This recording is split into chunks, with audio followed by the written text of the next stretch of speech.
Salut à tous, bon on se retrouve pour la vidéo du mois avec Calypso. Calypso, tu dis bonjour aux abonnés? Tu veux pas? Non? Bon. Allez, on se retrouve pour la vidéo du mois. Bon, on va parler de quoi? Eh bien, on va parler de matériel qui est arrivé dernièrement. On va parler de la loco Rocco, une V100 que j'ai reçue. On va parler, bien enfin, de la motorisation de la Z4100. Comme vous avez pu voir la petite vidéo que je vous avais fait. Mais il y a eu une petite aventure quand même. Je vous expliquerai tout ça et puis voilà. Voilà, donc allez, c'est parti et puis on se retrouve à la fin. Allez, ciao, à tout à l'heure.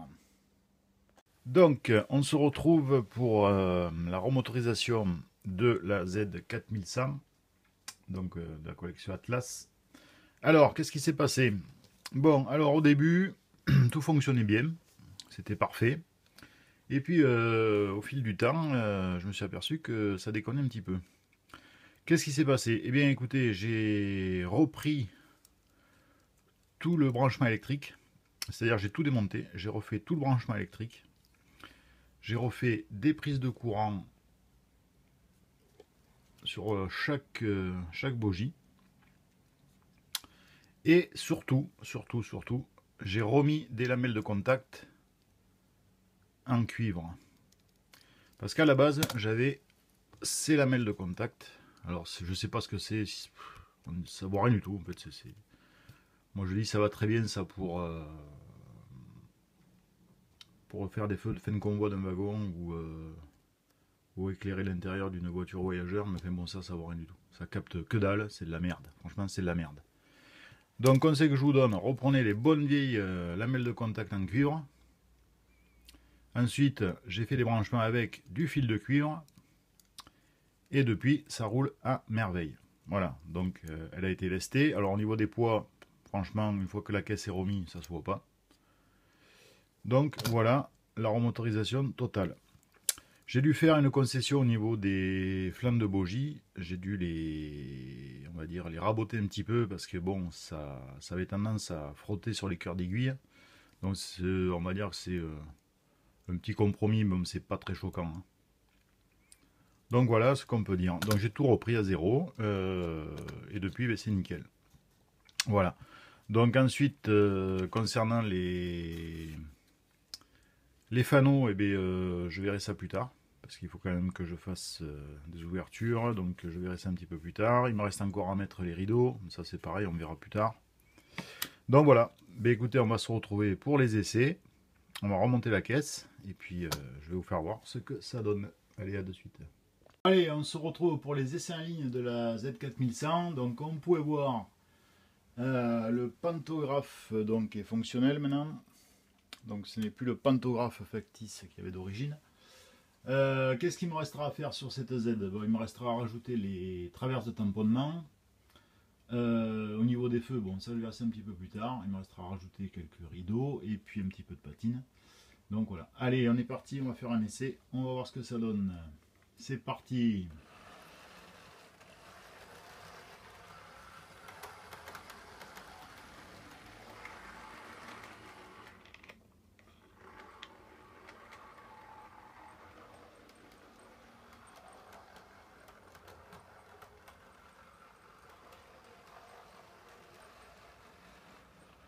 On va essayer avec un autre transfo.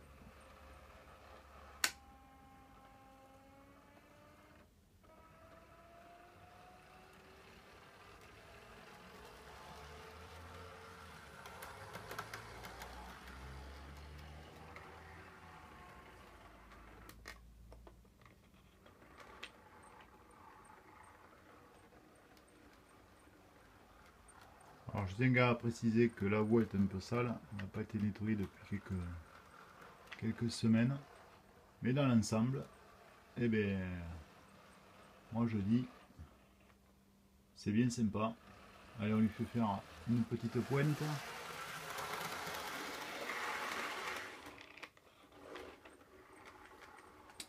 Voilà donc ce qu'on peut dire sur la motorisation de la Z 4100.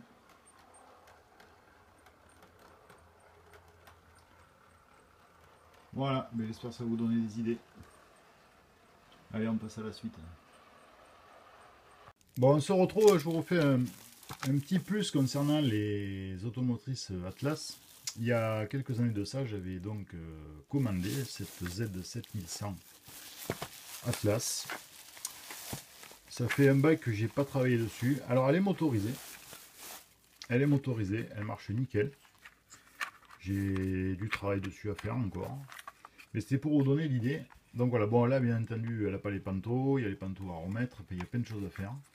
Mais elle fonctionne nickel. Voilà, c'était pour vous faire voir ce qu'on peut faire avec les Atlas. Donc il faudra que je la finisse. Mais honnêtement, elle marche du tonnerre. Voilà. C'est un petit plus que je voulais vous faire. Quand je vous dis, si vous voulez vous faire plaisir, ben, pour avoir des modèles pour pas cher. Donc là, voilà, il faut l'avoir fini. Hein. J'ai les pantographes, j'ai tout, mais voilà. C'était un petit plus de la série Atlas. Allez, on se retrouve pour la suite. Bon allez, on se retrouve pour un petit peu de matériel que je viens de recevoir. On finira par le boîtier LS modèle. Et donc je vais vous faire voir ce que j'ai reçu entre temps. Alors j'ai reçu ceci. Alors pour certains, ça parle pas trop. Alors de quoi il s'agit? Donc c'est la marque Lima. Alors bien sûr, c'est très pour les sortir, c'est jamais évident. Voilà de quoi il s'agit. Eh bien il s'agit d'une voiture ambulance en fait. Alors ces voitures ambulances, bon ben à ma connaissance, elles n'existent plus à la SNCF. Pour ma part, je les ai connues en vrai. On les voyait sur des trains de pèlerins. Donc ces voitures ambulances, eh bien, transportaient les malades sur les trains de pèlerins. Je les ai connus quand mon père était en déplacement en gare de Tournai sur la ligne Toulouse-Tarbes, entre Tournai et Cap-Verne, avec la célèbre rampe de Cap-Verne. D'ailleurs, Dieu sait que j'ai fait pas mal de voyages dans les cabines des machines de pouce pour monter sur Cap-Verne. Et donc les rames de pèlerins comportaient ces voitures ambulances, voitures sanitaires. Donc on n'en voit plus, elles n'existent plus. D'ailleurs, je tiens quand même à préciser une chose, c'est un message, on va dire, pour la SNCF. Hein. S'ils avaient gardé les voitures ambulances et voitures sanitaires comme celle-là, qui étaient adéquates, qui étaient étudiées pour transporter des malades et voire des blessés même, hein, puisque c'était vraiment étudié pour, quand il y a eu l'histoire vous voyez ce que je veux dire, et bien, au lieu d'utiliser des TGV duplex, si vous aviez gardé ces voitures ambulances, ça aurait été bien plus pratique. Voilà, c'était un petit message. Toujours avoir tout supprimé, ben voilà. Donc voilà. Alors pour ma part, je les ai connus en vrai. Ouais. Donc ça c'est la marque Lima. Je l'ai commandé pourquoi? Parce que je vais très certainement me faire des fois des trains de pèlerins, puisque j'ai des voitures italiennes aussi. Donc voilà, je me suis dit, allez, on n'en trouve pas souvent. Donc voilà, pour la voiture ambulance de chez Lima. Allez, ensuite, j'ai reçu une 4e UIC Rocco. Voilà, bon, vous la connaissez de toute façon. Donc c'est une 4e UIC Rocco. Ben, c'est Rocco, hein. Toujours du beau matériel. Voilà. 4e Rocco.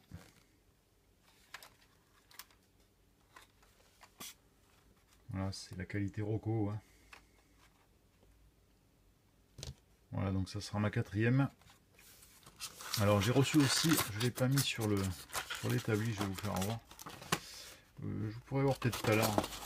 On finira par un fourgon à bagages que j'ai reçu avec feu de fin de convoi. Qui est sympathique. Allez, on finit par ceci. Alors LS modèle, donc c'est la première fois que je reçois du LS modèle.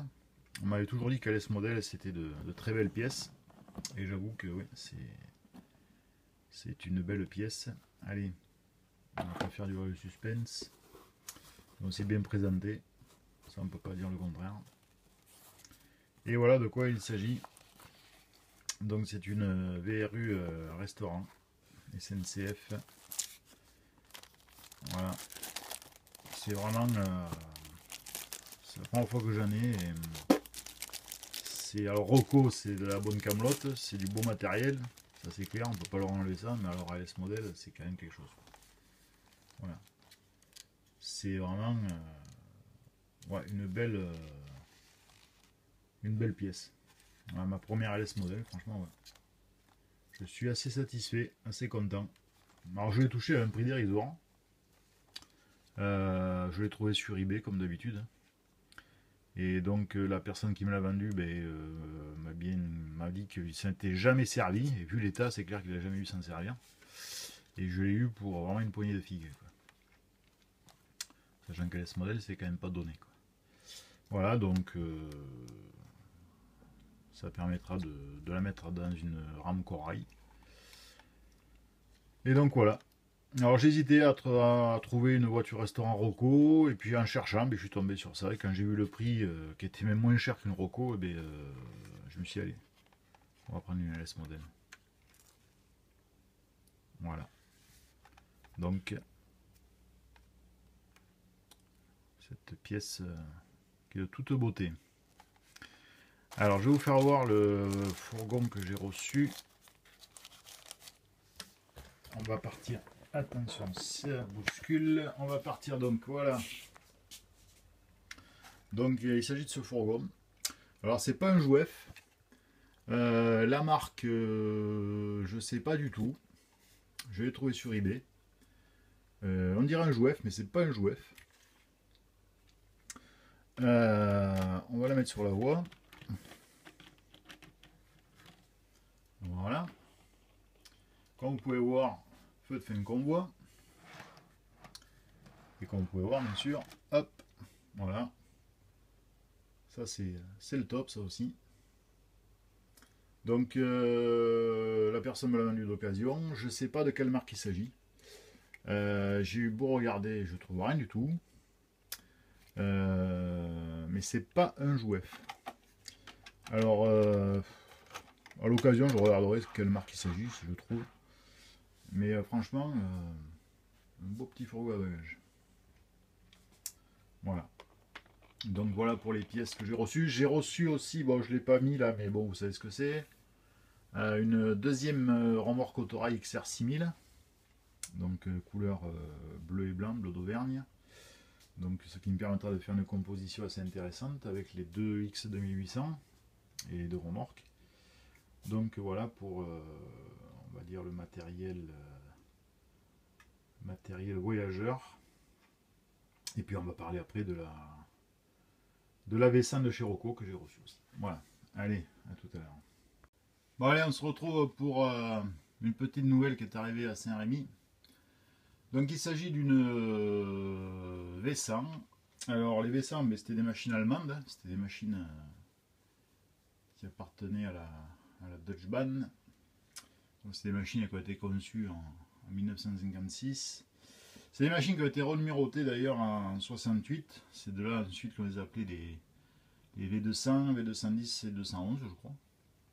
Donc c'est des machines qui ont été rachetées par des sociétés privées, surtout des sociétés privées de travaux ferroviaires.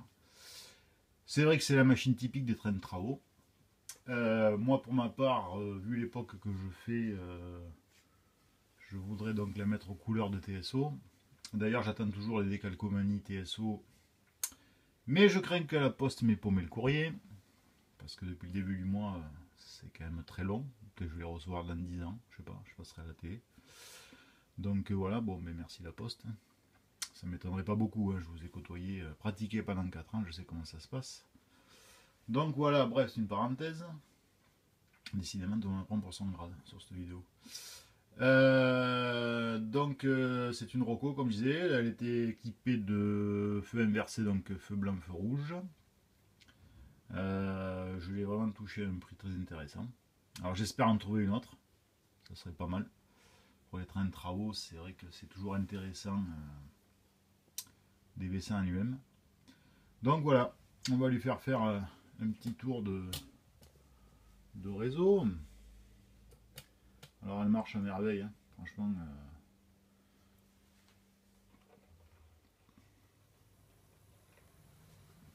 Elle a un ralenti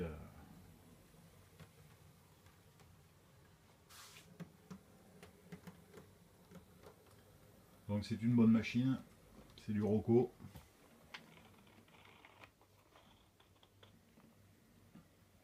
Alors il faut savoir, cette machine, quand je l'ai reçue, les tampons n'étaient pas d'origine. Les mémontoirs, il n'y en avait plus. Les marche-pieds, il n'y en avait plus. Et du coup, j'ai dû m'occuper de refaire tout ça. Alors, je vais vous faire voir.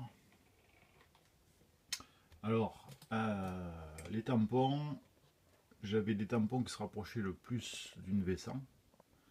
Donc, j'ai remis les tampons. Pour les marchepieds, alors j'ai refait les marchepieds. Alors, je sais pas si on verra bien. Je vais peut-être vous faire voir ça sur l'établi. En fait, les marchepieds, donc je les ai refaits avec de l'emballage de médicaments, vous savez, de l'alu. Je vous ferai voir tout à l'heure. Les mêmes montoirs, donc je les ai fait avec des pattes de LED. Ça se rapproche, c'est assez fin, ça se rapproche le mieux des barres de maintien, des mêmes montoirs. Donc voilà, j'ai dû refaire juste ça, mais bon, honnêtement, pour le prix, ça valait le coup de refaire ça. Donc voilà. Je vais la prendre, on va aller sur l'établi. En espérant que ça veuille bien. Donc, est-ce que ça va zoomer? Est-ce que ça ne veut pas zoomer? Voilà. Bon, j'ai refait les marche-pieds.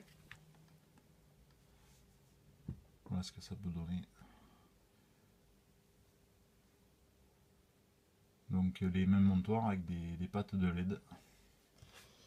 En fait, vous prenez voilà, vous prenez ça, vous voyez, des emballages de médicaments. Ça peut vous servir pour faire des marchepieds et bien d'autres choses. Petite astuce. Voilà donc ce qu'on peut dire sur cette V100.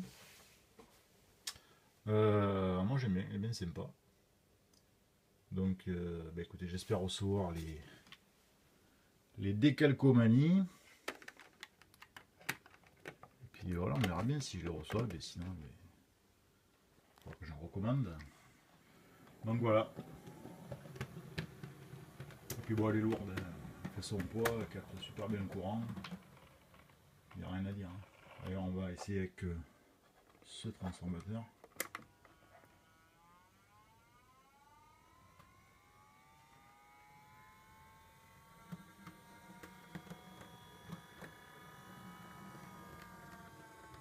Voilà ce qu'on peut dire sur cette machine. Allez. Bon, bah, écoutez, j'espère que cette vidéo vous aura plu. Bon, mais comme je vous dis, avec les moyens du bord, les vidéos sont faites avec un téléphone. J'ai pas de matériel tech. Puis bon, comme je vous ai déjà dit, YouTube me fait pas bouffer à la fin du mois, donc perso. J'espère que ça vous convient quand même. Si j'ai des abonnés, c'est que ça plaît. Si je n'avais pas, c'est que ça serait pas terrible. Donc voilà. On se retrouvera le mois prochain. On fera une vidéo. Entre temps, je ferai des petites vidéos comme je fais d'habitude. Si je reçois des nouveautés, si je fais des petites astuces, voilà, comme on fait comme d'habitude. Et puis, je vous remercie tous. Merci de nous abonner. Merci pour vos commentaires. Si vous avez des questions, vous gênez pas. Je vous avais déjà dit une fois d'ailleurs, si vous voulez qu'on fasse une foire aux questions, laissez des questions, puis on fera une vidéo où je répondrai. Ça serait sympa. Allez, je vous laisse et puis je vous dis à la prochaine. Ciao!